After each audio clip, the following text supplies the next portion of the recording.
Hello there, ladies and gentlemen. Here we are with another web game review. Today it is the turn of Stolen Swords. It's one of those gravity switching platforming sort of things, and it's actually quite good. It's got a intro cinematic, which is quite good. I'm gonna have to say that I haven't finished this. I've got a few levels left, but it's getting to the point where I think I sort of what I can say I give very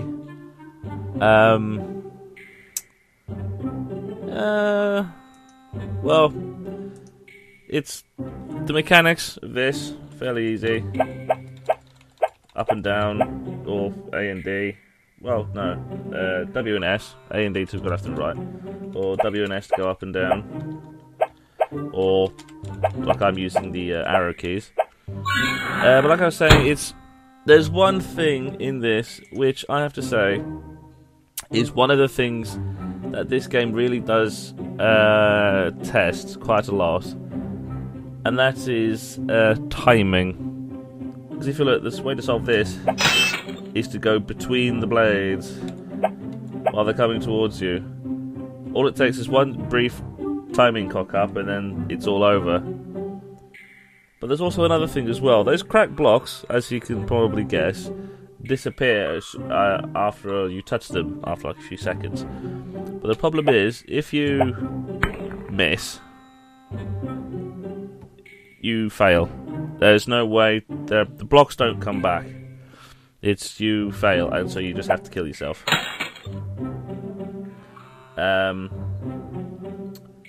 Yeah.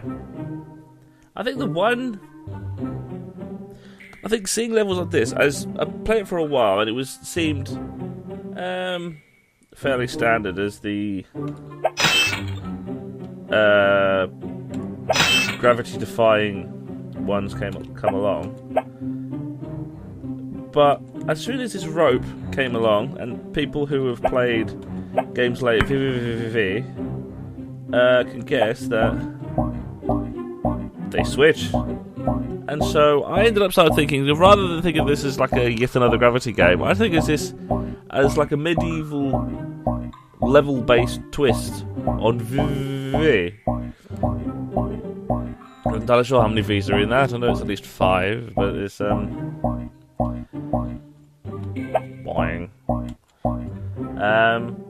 Yeah, and quite a few of the levels are. Some of the levels get quite complicated after a while, and you really have to quite think your way around them.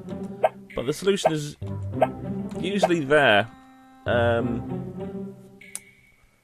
It's usually quite easy to find. But then there's things like this. There are a few hit detection problems, which I think this is one of the more obvious ones. Where I'm stuck in the jump loop, and then I have to sort of get him to jam himself somewhere, although I could just do that. It happens quite a lot. It's like if you're just making a jump, you would just go and then slide backwards or slide forwards depending on sheer luck. So there are a few hit detection problems in this, which can be rather frustrating. But I think in the most part, this game is actually very good. Like I said, the solutions are there. Some of them are. I wouldn't say some of them are complicated. Some of them is where you have to be precise. Like I said, with the one that I'm currently on at the moment, it's you have to be very precise straight off the bat, and if you're not, you just have to restart. At least it doesn't. The one thing I quite like about this is that it doesn't dwell on the death or the failures and things, which is quite good, which sort of connects it to VVV even more.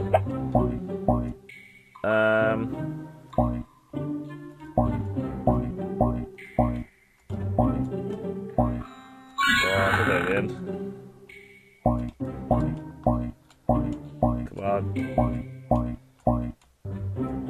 Come on. Fuck. like I said, hit detection problems. It can get quite. It's not a game breaker. Situations like that are extremely very rare. Most of the problems are usually come on.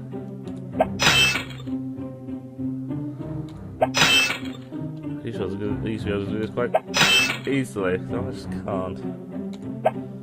There we go. In the end. Yeah. So I'd say that. Start again.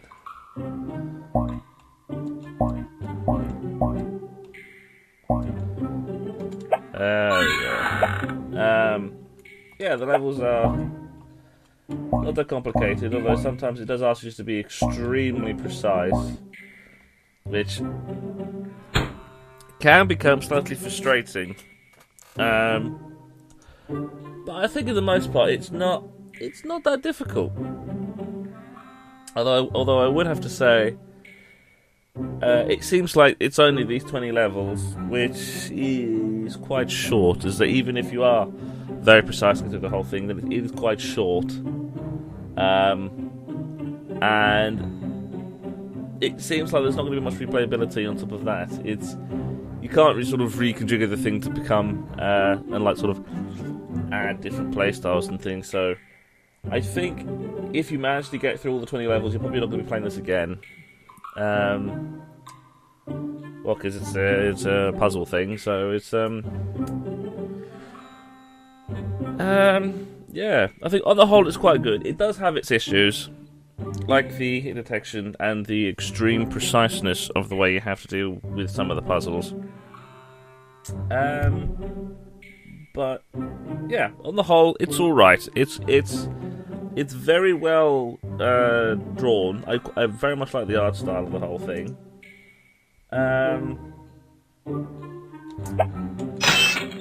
Bloody hell!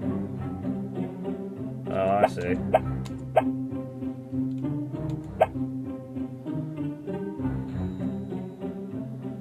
Wow, definitely asking me to be precise now. If you're asking me to go from one rope to the other to the floor, that's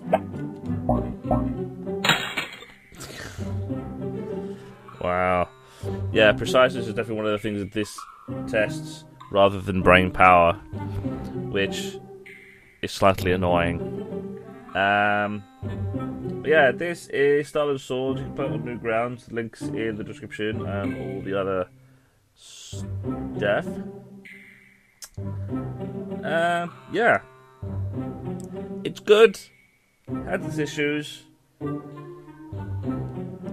If the puzzles concentrate a bit more on precision rather than complexity, which you may like that sort of thing. Being precise rather than puzzles actually being difficult to understand or complicated. It's only got a few it's only got the one mechanic of doing that, so you can't really make it go that far with complexity. But yes, this is Style and Sword. Play it on Newgrounds. It's alright. It's pretty good. It's pretty good, but it has